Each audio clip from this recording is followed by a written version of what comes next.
Hola, buenos días. Este día voy a hablar sobre el modelo económico tradicional.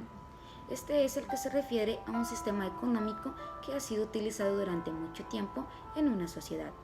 Este tipo de modelo suele estar establecido en prácticas y estructuras económicas que se han mantenido a lo largo de generaciones y se basa en valores culturales, tradiciones y condiciones históricas que determinan el desarrollo de una sociedad, basándose en la cultura, lo económico y lo político.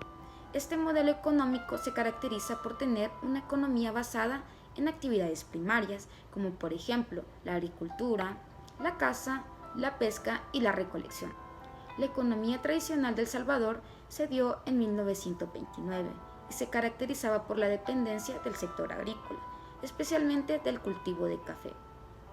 El país experimentó un crecimiento significativo durante esa época, debido al auge de los precios internacionales del café.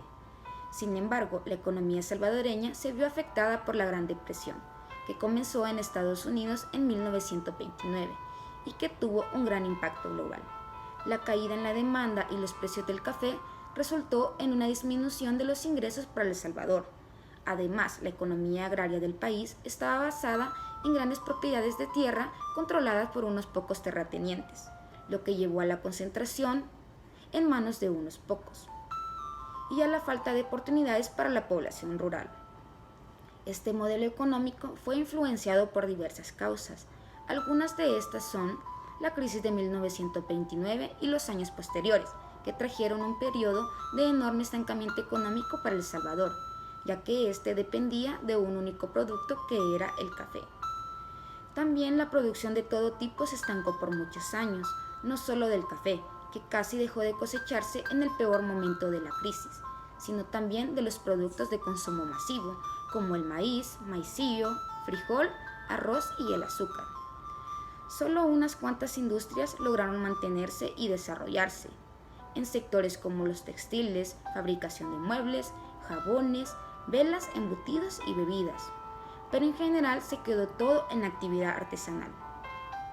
El gobierno por su cuenta contribuyó a esta depresión con una política que creó rebajas de hasta un 30% de los sueldos de los empleados públicos en 1932.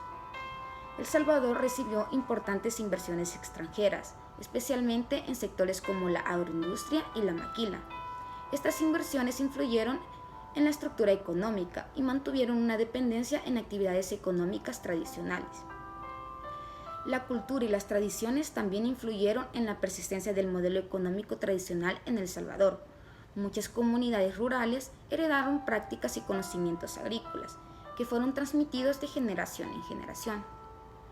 Algunas de las consecuencias de este modelo son que los trabajadores campesinos no disponían de medios de producción para dedicarse a otra actividad productiva.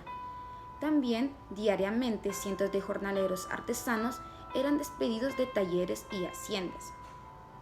Las condiciones laborales no eran buenas para los que conservaban el trabajo, sus salarios eran una miseria.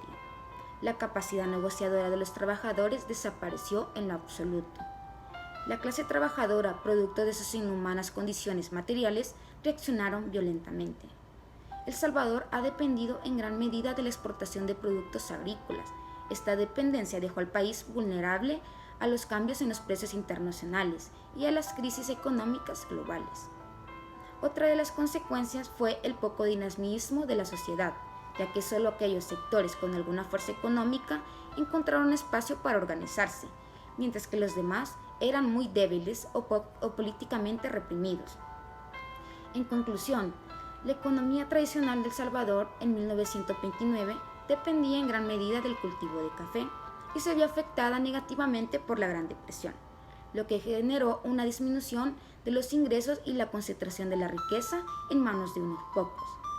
Es importante destacar que en las últimas décadas El Salvador buscó diversificar su economía y promover otros sectores, pero el modelo económico tradicional aún tiene una influencia significativa en la estructura económica del país. Se debe tener en cuenta que este tipo de modelo puede evolucionar y cambiar con el tiempo, debido a la influencia externas como el desarrollo tecnológico, la globalización y los cambios en las condiciones socioeconómicas. Esto ha sido todo por el video, muchas gracias.